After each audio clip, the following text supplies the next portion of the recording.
சிம்ம ராசி மற்றும் சிம்ம லக்ன அன்பர்களுக்கு இந்த ஜூன் 2024 கிரகநிலைகளை பார்க்கும்போது 2ல் கேது, 7ல் சனி பகவான், 8ல் ராகு, 9ல் செவ்வாய், 10ல் புதன், சூரியன், சுக்ரன், குரு. செகண்ட் ஹாஃப்ல பார்த்தீங்கன்னா 11ஆம் வீட்டுக்கு சுக்ரன், புதன், சூரியன் வந்துடுவாங்க. அது 12ஆம் தேதி சுக்ரன், 14ஆம் தேதி புதன், அதே மாதிரி 15ஆம் தேதி சூரியன். உங்களுடைய ராசிநாதன் லாபஸ்தானத்துக்கு வரக்கூடிய ஒரு மிக அற்புதமான ஒரு காலகட்டம். அனைத்திலும் வெற்றி. ஒரே வார்த்தையில் சொல்லணும்னா இந்த மாதத்தில் நீங்கள் யூஸ் பண்ணிக்கணும் அப்படின்றது ஞாபகம் வச்சுக்கோங்க. உங்களுடைய சுய ஜாதகத்தில் இருக்கக்கூடிய எந்த ஒரு மைனஸாக இருந்தாலும் இப்போ கோச்சாரம் இவ்வளவு நல்லா இருக்கிறதுனால நீங்கள் இந்த டைம் பீரியடை நீங்கள் யூஸ் பண்ணிக்கிட்டீங்கன்னா என்ன பண்ணணும்னா, இப்போ நடக்கிற திசை என்ன, புத்தி என்ன அப்படின்றத பாருங்கள். அந்த கிரகங்கள் பாசிட்டிவாக இல்லை அன்ஃபேவரபிளான்றது தெரிஞ்சுக்கோங்க. அது அன்ஃபேவரபிளாக இருந்தால் கூட இப்போ கோச்சாரம் நல்லா இருக்கிறதுனால நீங்கள் இப்போ போய் பேசும்போது அந்த நெகட்டிவிட்டி பெருசுப்படுத்தாமல் இருக்கும்.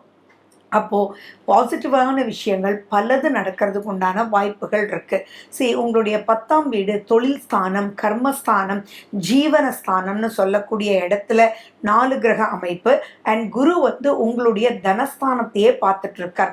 அப்போது வளர்ச்சி அபரிவிதமாக ஃபினான்ஷியலி இருக்குன்றதுல எந்த விதமான டவுட்டும் இல்லை. மாற்றங்கள் ஏற்படும். ஆனால் அந்த மாற்றங்கள் உங்களுக்கு நன்மையை கொடுக்கக்கூடிய நிலையிலேயே இருக்கும். ஃபார் எக்ஸாம்பிள் பார்த்தீங்கன்னா, உங்களுக்கு வேற ஒரு செக்ஷனுக்கு உங்களை மாற்றியிருப்பாங்க, அல்லது சேம் ஒரு இடத்துக்கு உங்களுக்கு மாற்றியிருப்பாங்க, ஒரு டிரான்ஸ்ஃபர் கொடுப்பாங்க. பட் அந்த டிரான்ஸ்ஃபர்னால உங்களுக்கு பெரிய ப்ளஸஸ் நடக்கிறதுக்கு உண்டான வாய்ப்புகள் இருக்குது. எல்லாமே லாபகரமாக இருக்கக்கூடிய காலகட்டம். அதுவும் செகண்ட் ஹாஃப் பார்த்தீங்கன்னா சம்திங் எக்ஸ்ட்ராடினரி சூப்பர். உங்களுடைய 2ஆம் அதிபதி புதன் அவர் 11ஆம் வீட்டில் வரும்போது உங்களுடைய கம்யூனிகேஷன் ஸ்கில்ஸ் அப்படி சரளமாக வரும். கரெக்டாக கேட்ச் பண்ணி கரெக்டாக நீங்கள் சொல்லிடுவீங்க. அப்போ ஆட்டோமேட்டிக்காக ஒரு பிஸ்னஸாக இருந்தாலும் சரி, ஜாபாக இருந்தாலும் சரி, எஜுகேஷனாக இருந்தாலும் சரி, ஹவுஸ் ஒய்ஃபாக இருந்தாலும் சரி, அதை கரெக்டாக புரிஞ்சுக்கிட்டு நீங்கள் டெலிவரி பண்ணும்போது அனைத்து விஷயத்துலையுமே சுபம் சுகம் அப்படின்றது இருக்கும். அதே மாதிரி என்னடா இப்படி சொல்கிறோம், 7ல் சனி தான் இருக்கே அப்படின்றதும் நீங்கள் நினைக்கலாம். ஆமாம், இருக்குதான், இல்லைன்றது இல்லை. ஆனால் இப்போ எல்லா கிரகங்களுமே லாபஸ்தானத்தில் இருக்கும்போது சனி பகவான் உங்களுக்கு 7ல் இருந்தாலும் அந்த இடத்துல பிரச்சனைகள் வந்தாலும் கம்யூனிகேஷன் மூலிமா அதை நீங்கள் கரெக்ட் பண்ண முடியுமே. அப்புறம் ஏன் பயப்பட வேண்டிய அவசியங்கள் இல்லை. நான் சொல்லிகிட்டே இருப்பேன், எந்த காலகட்டமும் 100% சூப்பர் அப்படின்றது கிடையாது. அதில் 80-20, 70-30 அப்படின்றது தான் இருக்கும்.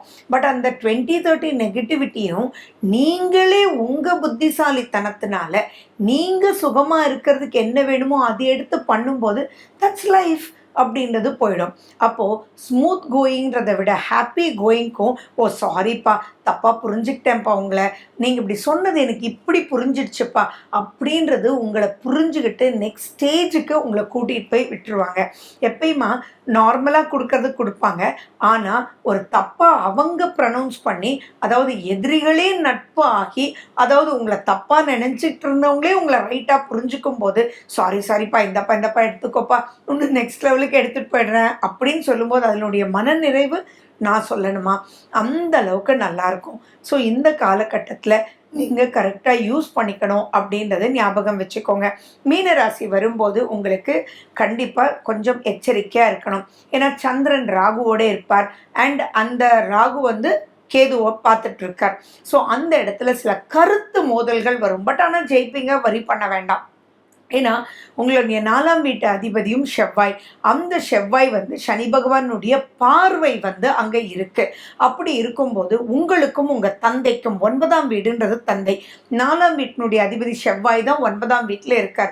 ஸோ உங்கள் பேரண்ட்ஸோட கொஞ்சம் கருத்து வேறுபாடுகள் வர்றதுக்கான வாய்ப்புகள் இருக்கு. உங்கள் தாய் தந்தையருக்கு கொஞ்சம் ஆரோக்கிய குறைபாடு வர்றதுக்கு வாய்ப்புகள் இருக்கு. எனிஹோ பார்த்தீங்கன்னா அது அம்மா அப்பா தான்.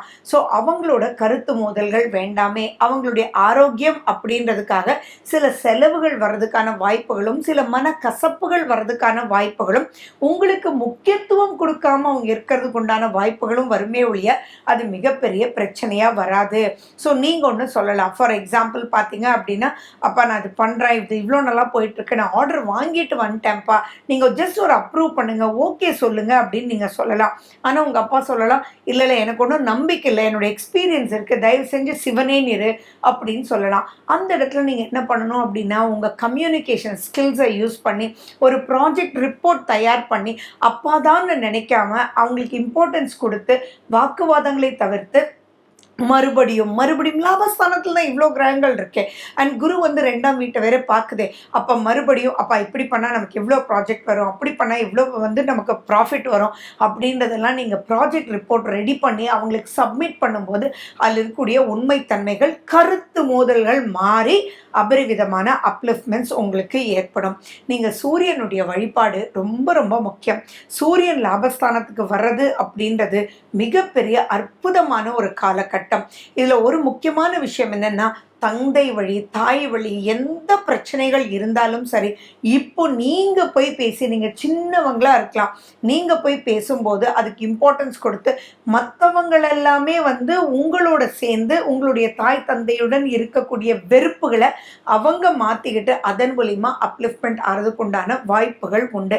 அதே மாதிரி தந்தை வழி சொத்து உங்களுக்கு இப்போ நீங்க புத்திகரமா, அதாவது கரெக்டா பிளான் பண்ணி நீங்க பேசினீங்கன்னா, எப்பயோ தாத்தா வழி அம்மா வழி தாத்தா அப்பா வழி தாத்தா எல்லாம் வாங்கி வச்ச சொத்து கூட உங்களுக்கு வரதுக்கு உண்டான சூப்பரான ஒரு காலகட்டம். ஸோ இந்த காலகட்டத்தில் நீங்கள் செய்ய வேண்டியது என்ன அப்படின்னா, 2ல் கேது, அதே மாதிரி 8ல் ராகு, 7ல் சனி தான். பட் ஸ்டில் இந்த காலகட்டம் லாபகரமாக யூஸ் பண்ணிக்கணும். ஏன்னா வருட கிரகங்கள் சிலது ஃபேவரபிள் இல்லை அப்படின்னாலும் இப்போ மாத கிரகங்கள் ஃபேவரபிளாக இருக்குது. மாத பலன் பார்க்குறதே இது ஃபேவரபிளான்னு பார்த்து நம்ம நெக்ஸ்ட் ஸ்டேஜுக்கு போகிறதுக்காக தான். ஆதித்ய ஹிருதயம் விடாமல் சொல்லுங்கள், நார் சத்துள்ள உணவுகள் சாப்பிடுங்க, சூரிய நமஸ்காரம் பண்ணுங்க, சூரிய வழிபாடுகள் பண்ணுங்க, சூரியனுடைய உணவுகள் எடுத்துக்கோங்க, கோதுமை உணவு அதிகமாக எடுத்துக்கோங்க. கடவுள் எதெல்லாம் சிகப்பு நிறத்தில் கொடுத்துருக்காரோ அந்த சிகப்பு நிற உணவுகள் நீங்கள் சாப்பிடுங்க. இதை மட்டும் பண்ணிக்கோங்க. ஹெல்த்தை கொஞ்சம் ஜாக்கிரதையாக பார்த்துக்கோங்க. ட்ரை ஆகிறதுக்கு நிறைய சான்சஸ் இருக்குது. கால் பாதம் அயர்ன் இதெல்லாம் கம்மியாகிறதுக்கு சான்சஸ் இருக்குது.